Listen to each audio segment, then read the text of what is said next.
try to take it from you. I'll wait for Rob to arrive.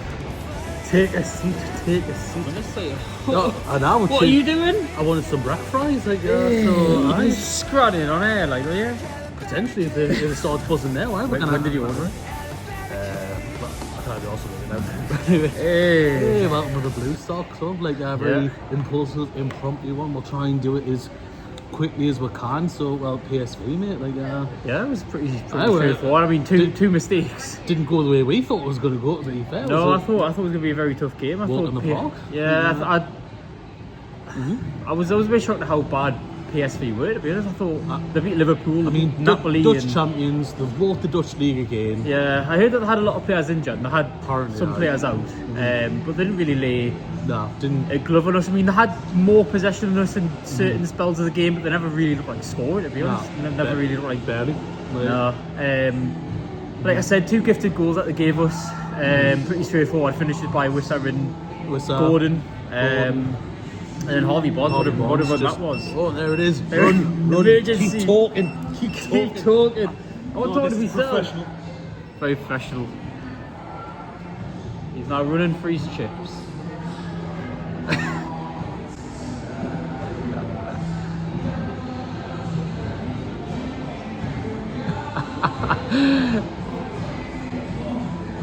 This is what you call promotion. There we go. Brack burger. Brack fries. Brack fries. They smell lovely, to be fair. Try to help yourself, Robson. Help yourself. Oh, yeah. You are on your lunch break after all. Yeah. You know? There we go. Whoa. Sponsored by Brack Burger. I wish. Joey, son, you know where we are. But no, so PSV, like, Yeah. like, we've definitely secured our Champions League game. Yeah, Right. and I heard as well that no matter where we finish now, the second leg's going to be at home. I think we're going to be in the seeded part. Whether we're finishing the top 8, we'll be seeded for the last 16 because we'll finish top 8, and then we can't finish any lower than a certain position. Like So we're going to be 13th seeded. or somewhere. Or Yeah, 17th, so like. either way we're seeded, which means that the second leg's going to be away. So that's, Love that. that's pretty beneficial, I think. Love that for us.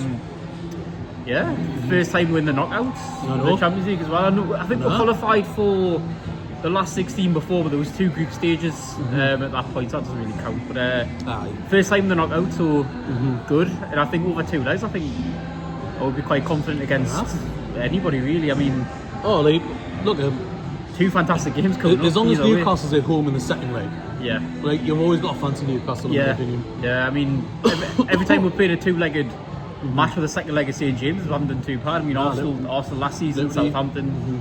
It's well- just a shame the Man City game's not at St James for the the second cards leg. can't always fall in our I know. favour, unfortunately. I know, but No, literally, like, it's looking kind of good. Like, Yeah. times seem to be improving. Eddie Howe has changed tactics and Hell has Yeah. not frozen over. I think for the first time this season as well, probably a couple of times this season, from the minute we kicked off to the minute we finished, it was kind of complete, pressed. It was intense. Definitely. I mean, I say that PSV gifted us both goals, but that was because we put them under pressure, because we Well, exactly, right. we were pressing, because we were. If they were under the pressure that they were under, they might not have made those mistakes anyway. Well, so that's it. you got to credit Newcastle as well for PSV Well, making we've got those to credit the mistakes. midfield and the attack for the pressure Yeah. they're constantly putting on them. Absolutely. Will it be the same against Villa on Sunday? I hope so. I think Bruno Villa's. is fit to play. That's good. I was going But to say I haven't heard an I- update from that, but I don't know if yeah. I'd play him. No, I wouldn't And risk him. And it's I'd really keep because him. of what happened with Murphy the other week. Yeah, I Murphy think- was like hit and miss, was fit, played, he was injured by half time. I think we've got enough cover in that midfield against Villa. I mean, they've got John McGinn out as well. We've got Kamara out, so Well, it's like- not going to be the midfield battle that we probably expected it to be anyway. Martinez is injured as well. Yeah. So and I think it's going to be hard. I don't want to jinx it, but if I was a Villa fan, they played in Fenerbahce last night, travelling back from Turkey. They're only going to have a couple of days training. Yeah. So. And they're going to travel up here. I don't know if they're coming straight to Newcastle from Turkey. I'd be surprised. But I think we're playing Villa at the right time as well. So yeah, I would rest Bruno. I think I'd keep him for Wednesday for PSG. I think at the minute that is probably the more important. Yeah. I said on the NUC 360 podcast last night. Yeah. Look, we're not going to win the Prem. No. Look, it's going to be a hard game when we play Villa again in the FA Cup. Yeah. Like, we've got a mountain to climb against Man City. Yeah. Why not go for the Champions League? We're probably not going to win the Champions League either, but like, Yeah. I mean, if you can say to a player, we've got the quarterfinals of the Champions League versus we've got the semi-finals of the League Cup.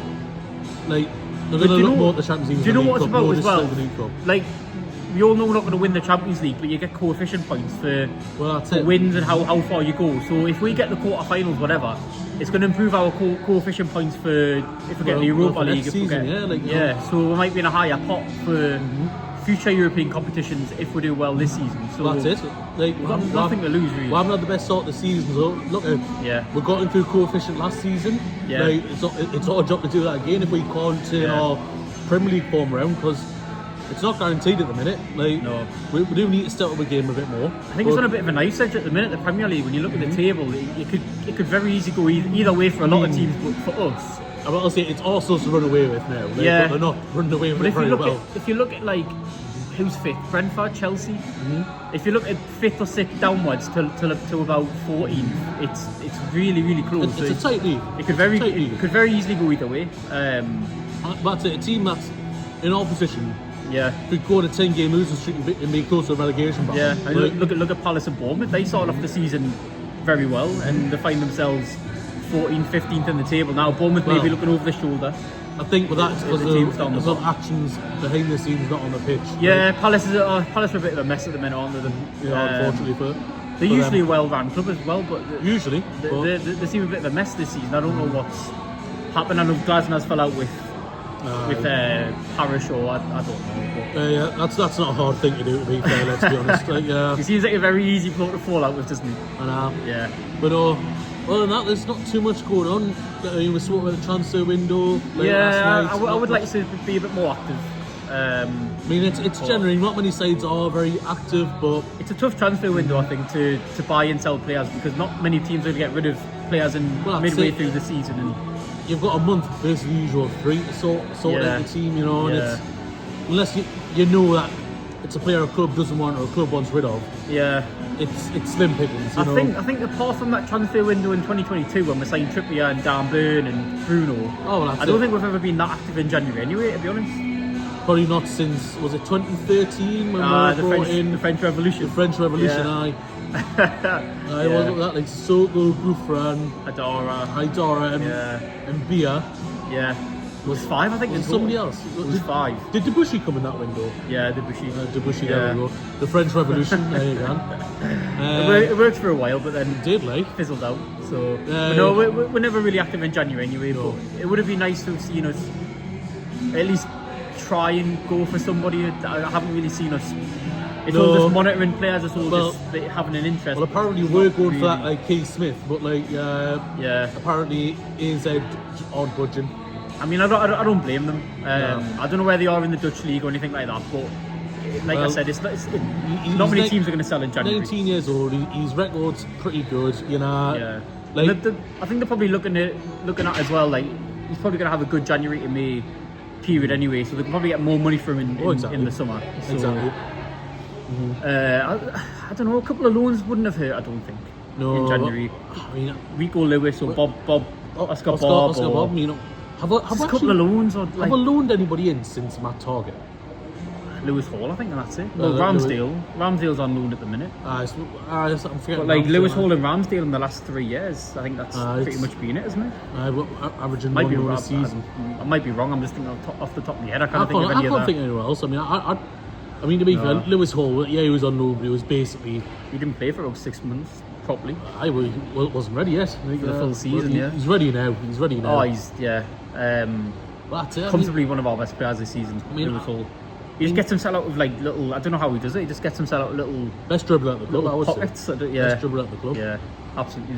Well carrying is just. Well, we've done a very rushed verdict, but then again, 2 in 2 weeks. Like, yes, I now had 2 weeks off, but like 2 in 2 weeks, you can't complain with that much. Yeah, I think that'd be tough, but I think we would probably be the favourites, like I said, because of the travel that they've had to do. Home advantage from Fenerbahce and Martinez being out and Kamara and McGinn being out. Key players missing. It's a good chance. We've got a good chance. As long as Watkins stays quiet, which I think Botman and Shaw and Morgan Rogers. Yeah, he's a threat, isn't he? He's a phenomenal player, Rogers. He's going to be marking him. Trippier possibly if he plays right back, or I think Miley. I think you've got to play Trippier right back because if Bruno's not fully fit, you're going to put Miley in that midfield, aren't you? Yeah, Trippier right back and Miley midfield.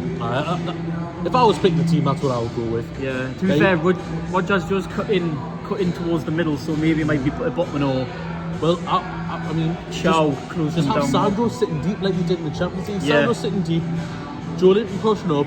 Just get Miley to do that Bruno role, pick up the ball, distribute it to whoever it needs to be distributed to, which he can do quite well. You know, and then if it's not working, like either take Miley off or take Trippier off, like put Miley right back and just put Bruno in the midfield. I think I would only make one change, and that would probably be a forced change of Bruno for Miley. Yeah, that's the only change that I think I would make. Apart from that, I'd keep that, like, stay with Wissa. Gordon, I think. He deserved another start. I think he did play well against PSV. If Murphy's not fit, we don't really have anybody who's trusted on the wing. I think Barnes was a bit quiet on midweek, to be honest, until he popped up in the second half. But it's not his natural position, I suppose. Right, well, that's it. So he's been forced to play on the right wing. I think Alango was good though, in his cameo that when he came on. I thought Alango was really good. Yeah, I thought he played well. He couldn't do much more with the time he had. It was nice to see the fans get behind him as well. Chant his name. Well, that's it. You know, we've got behind Voldemort. We need to get behind him. You know. Yeah. Miley being captain as well. We'll talk about that as well.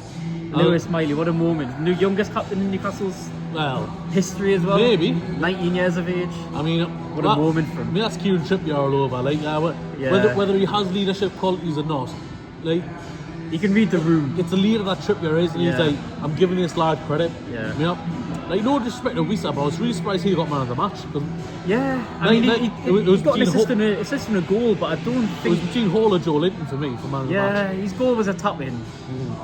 It's always so was the assist, to be honest. I think Lewis Hall was, like I said, dribbling on the ball. I don't know how we get out of some tight situations.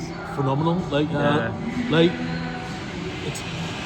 Like, you can clip this you want, but I'm going to say it's almost St. Maxim levels of dribbling. I was going to say something even more outlandish. I was going to say Iniesta. Like, Iniesta, closer to Iniesta. In no way I'm comparing Lewis Hall to Iniesta, but when you watch Iniesta getting himself out of tight spaces and tight situations, Lewis Hall does it very well as well. I'd agree with you. Yeah. But much better footballer than St. Maxim. Not Iniesta, not Iniesta. Calm down. We're not going that well. But I think we'll leave that there so you don't get a bollocking when you go back away. Very impromptu. Covered everything we could, I think. I like going to Mel. I couldn't get it over within like 30 minutes. I'm sure we'll do something for PSG next Wednesday. I'm sure we will. What I will say is, I think we just have to go for it on Wednesday. We've got nothing to lose. Absolutely. We're through the knockout stages, through the next round anyway. Just go for it. No sitting back. I don't want to see us settle for a point, because a point's not really going to benefit us anyways. I don't think. If results go against us, I'd settle for a point. I can't lie. Then it might not make a difference if we're outside the top 8 anyway. That's it. If results don't go our way, that's it. So I mean, just go for it. Exactly. It worked last time, bar a dodgy referee penalty, but that cost us 3 points. But I don't see why not. Just go for it. Go for it. Sporting Lisbon beat them exactly midweek. Like, so this is it. Like, they're there for the taking.